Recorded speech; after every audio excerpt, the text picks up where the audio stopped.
In 60 seconds or less, I will explain what push notifications are and show you how easy sending them is with Omnisend.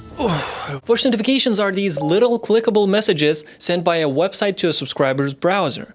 Best part, they work on both mobile and desktop. Why should you use them? For boosting your conversion rates, of course. Did you know that push notifications have a whopping 59.09% open rate? Let me show you how to send your first push notification. So I'm in the dashboard, I'm gonna go to campaigns, click on create campaign and push notification. First things first, what are you trying to say? You could notify your visitors about products being back in stock, recommended products just for them, their abandoned cart, or you could simply welcome them with a small discount. In my case, we have just received our long anticipated Worcestershire sauce, so let's let our audience know. Now for the copy part, let me come up with something real quick.